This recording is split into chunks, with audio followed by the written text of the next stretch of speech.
keyin mana siz aytdingiz, yangi zavod ochilsa, ko'proq ishlab chiqarilsa, demak narx tushadimi? Men ishonmayman. Nimaga degan savol tug'iladi.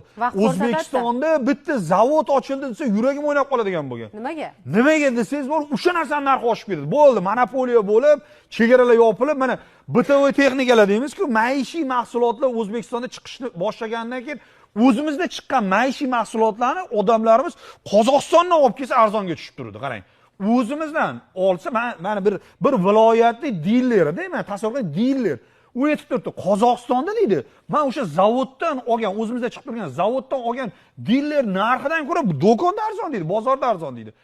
Mashina o'zimizda chiqdi, mashinani 2 barobar qimmat oldik. Nima uchun arzon? Bilasizmi, u yerda boshqa mahsulotlar ham bor, raqobat kuchli. Shuning uchun narxni tushirmasa hech kim olmaydi. O'shaning uchun mana bunday bo'lsa yaxshi bo'lib ketar ekan.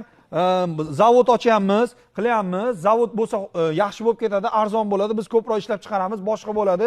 80 dan bu yoqqa o'tsak, ob-havomiz yaxshi bo'lib ketadi degan gaplarga to'g'risi men endi ishonmay qo'yganman. Endi men emas, menimcha ko'pchilik ishonmay qo'ygan.